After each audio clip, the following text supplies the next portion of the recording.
भक्ति सिद्धांत सरस्वती ठाकुर को गौरकिशोर दास बाबा जी महाराज ने सिर्फ 2 इंस्ट्रक्शन दिए थे अपने जीवन काल में, सिर्फ 2 इंस्ट्रक्शन। उसमें से एक इंस्ट्रक्शन था कि तुम कभी कलकत्ता मत जाना, और दूसरा इंस्ट्रक्शन था तुम कभी दीक्षा मत देना। और ये दोनों इंस्ट्रक्शन भक्ति सिद्धांत सरस्वती ठाकुर ने फॉलो नहीं किए।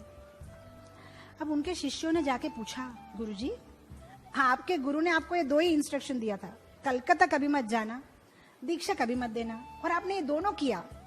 और किया ही नहीं, गौड़िया मठ का हेडक्वार्टर्स था कलकत्ता, बाग बाजार का गौड़िया मठ था उनका हेडक्वार्टर्स कलकत्ता में। तब भक्ति सिद्धांत सरस्वती ठाकुर ने बहुत सुंदर बात बताई। उन्होंने बोला कि मैं तो कभी कलकत्ता में रहा ही नहीं, मैं कलकत्ता में कब रहा, मैं तो मंदिर के अंदर हूं, और मंदिर तो वैकुंठ है, मैं तो वैकुंठ में रहा, मैं कलकत्ता कब गया। तो भाव देखो, तो कलकत्ता में कब गया होता, अगर मैं कलकत्ता के पॉलिटिक्स में पार्टिसिपेट करूं, न्यूज़पेपर पढूं, वहां क्या हो रहा है जानूं। मैं तो अपना भजन कीर्तन बस मंदिर के अंदर सबको भक्त बना रहा हूं। मैंने कहा मेरे गुरु का फॉलो नहीं किया। और दूसरी बात, गुरु ने कहा था दीक्षा मत दो, तो उन्होंने बोला कि मैं तो मन से कभी भी अपने आप को गुरु मानता ही नहीं हूँ। मैं किसी को भी जो दीक्षा देता हूँ, मैं सोचता हूँ ये तो मेरे गुरु के शिष्य है, मेरा इतना ही रोल है, मैं उनको मिला रहा हूँ, बस मेरा निमित्त मात्र हूँ, मैं सिर्फ दोनों को मिला रहा हूँ, मैं अपने आप को गुरु सोचता ही नहीं।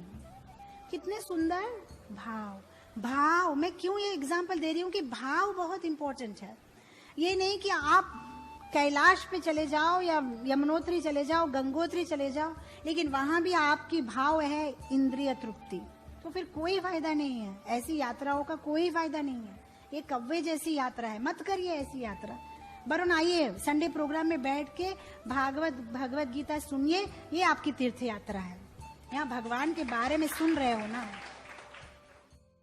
सब कृष्णा कृष्णा कृष्णा लगे, सब कृष्णा कृष्णा कृष्णा लगे, सब कृष्णा